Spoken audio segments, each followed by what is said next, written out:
సాయి పదం అంటే ఏమిటి, బాబాకి దగ్గర అవటం అంటే ఏమిటి, నా మనసులో ఉండేటువంటి కాన్సెప్ట్ ఏమిటి, వీటిని ఈ ప్రశ్నలకి ఎక్స్ప్లోర్ చేసుకునేటువంటి ప్లాట్ఫామే సాయి సత్సంగం అని అంటే. కానీ ఏమైపోయిందనంటే సత్సంగాలనంటే ఇట్లా పేజీలు లెక్క పెట్టుకుని పారాయణ చేయటాలు, బాబా ఫోటో ముందు కూర్చోవాలా, వెనక కూర్చోవాలా, స్నానం చేసి కూర్చోవాలా, స్నానం చేయకుండా కూర్చోవాలా, ఉదయం కూర్చోవాలా, సాయంత్రం కూర్చోవాలా, నిద్ర పోబోయే ముందు కూర్చోవాలా, బెడ్ మీద కూర్చొని చేయొచ్చునా, పక్కన కూర్చొని చేయాలా, పల్లకి ఉత్సవం చేస్తా, అమెరికాలో పల్లకి ఉత్సవాలట. I can't understand this. ఇది సాయిపదం అని మీరు అనుకుంటే నేను చెయ్యి, నాకు కనెక్షన్ లేదు వాటితో ఉంటాను. నా దృష్టిలో నాకుండేటువంటి కాన్సెప్ట్ ఆఫ్ బాబా యొక్క సత్సంగాలు ఇవి కావు. ఈ రిచువల్స్ కి అతీతంగా ఉండేటువంటి, ఈ ఏదైనా రిచువల్ చేసినా ఈ రిచువల్ ఈ స్పిరిట్ ని ఎక్స్ప్రెస్ చేయాలి.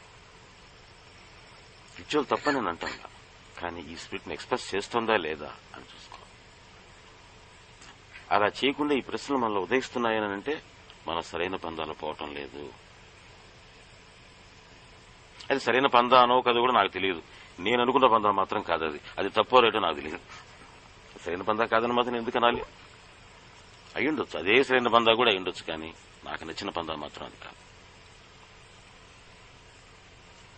నాకు తెలిసినంతలో బాబాకి నచ్చిన పందా కూడా అది కాదు. ఒక స్పిరిట్ ఆఫ్ ఎంక్వైరీ, ఒక అండర్స్టాండింగ్, దీని మీద బేస్ చేసుకున్నటువంటి సత్సంగం కావాలి.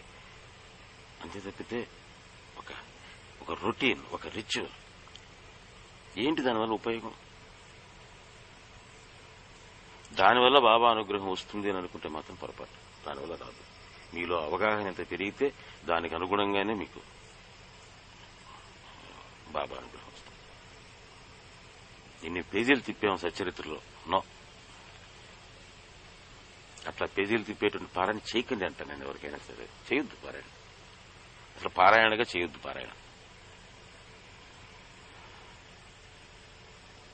బాబా పట్ల మనకు కొన్ని ప్రశ్నలు మనలో అన్రిజాల్వ్డ్ గా ఉండేటువంటి ప్రశ్నలు మనలో తెచ్చుకొని ఆ ప్రశ్నలకి సమాధానాలు ఎతకండి. ఆ పుస్తకంలో ఒక రీసెర్చ్ లాగా చేయండి. ప్రతి ఒక్కరూ ఒక ఎంఫిల్ పీహెచ్డీ చేస్తున్నట్టుగా బాబా మీద పీహెచ్డీ చేస్తే ఎలా చేస్తారో అలా చేయండి. ఎలా చదవండి. చదివితే చదవాలనుకుంటే, చదవమనుకుంటే నేను చదవడమే కరెక్ట్ అని చెప్పడంలా, చదవాలనుకుంటే అలా చదవండి. అంతే తప్పితే రోజుకి ఇన్ని పేజీలు ఇన్ని చాప్టర్లు పారాయణ చేయాలా ఏలాడు పెట్టుకొని మరి ఫస్ట్ రావటం 3 చాప్టర్లు లెక్కేసుకుంటాం. 3rd చాప్టర్ ఎండింగ్ లో ఈ చిటికలు పెడతాం. ఇక్కడి నుంచి చదువుకుంటూ పోతాయి. ఇంకా అప్పుడప్పుడు అలా చూసుకుంటూ ఉంటాం అనమాట. ఇంకా 20 పేజీలు ఎందుకమ్మా కర్మ. నిజంగా చెప్పాలంటే దాని మీద వ్యక్తమయ్యేది బాబా పట్ల మీ ప్రేమ కాదు. అటువంటి వాటికి జరిగిపోవద్దు. అవి ఎలా చేయాలి, ఎలా ఎట్లా చేయకూడదు ఇది నన్ను అడగండి, నాకు తెలియదు. నాకు తెలిసిన బాబా పదం ఇది. మనలో అవగాహన, మనలో ఉండే మానవత్వం, మనలో ఉండే sense of responsibility, sense of obligation to our selves, to the people around us, to the society. ఈ కోపాలు, చిరాకులు, ఒకటి గురించి నెగటివ్ గా మాట్లాడటాలు, తిట్టటాలు, గాసిపింగ్, ఇవన్నీ చేస్తున్నాం లేదు. ఎవరిని ద్వేషించకుండా, అసూయ ద్వేషాలకు లోనవ్వకుండా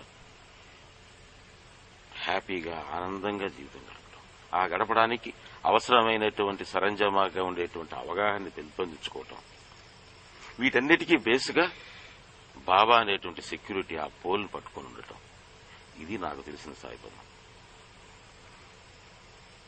ఇంక మిగతా వాటి గురించినటువంటి నేను పట్టించుకోను, నాకు తెలియదు. అగరొత్తి పెట్టాలా, అది పెట్టాలా, 6 గంటలకే చేయాలా సత్సంగం, ఏంటి ప్రశ్నలు? అవి నాకు సంబంధించిన సత్సంగాలు కావు. అక్కడ ఉండేటువంటి వాళ్ళు నాకు సంబంధించిన వాళ్లే, కానీ అది చేసేటువంటి వాళ్ళు మీరు ఆఫీసులో కూర్చొని చేసుకుంటున్నా నాకు సంబంధించిన వాళ్లే, రోడ్లో పడినా మీ మంచి వాళ్లే, సినిమా చూస్తున్నా నా వాళ్లే, అట్లాగే అక్కడ కూర్చున్నా నా వాళ్ళు అవుతారు అంతే. అంతకు మించి ఆ సత్సంగం మాత్రం నాది కాదు, ఆఫీస్ నాది కాదు అన్నట్టు. మీరు పనిచేసే ఆఫీస్ నాది కాదు, ఆ సత్సంగం నాది కాదు. ఇలా చేస్తే మాత్రం నేను మీకు ఇచ్చే ప్రాజెక్ట్ ఇది. ఈ ప్రాజెక్ట్ చేసినప్పుడు అది నా ఆఫీస్ అవుతుంది. ఈ ప్రాజెక్ట్ వర్కౌట్ చేయండి, అవగాహన పెంచుకోండి. అది సత్సంగం అంటే, అది సాయిపదం అంటే, అది బాబా అంటే. మీకు వీటి మీద ఇంత ముందు ఏదైనా వేరే కాన్సెప్ట్స్ ఉంటే వాటిని ఫుల్ చేసుకోండి. వాటి మీద ఇష్టం ఉంటే చేసుకోండి, అది వేరే విషయం. నేను చెప్పేది ఏమిటి అని అనుకుంటానంటే ఇది నాకు నచ్చింది.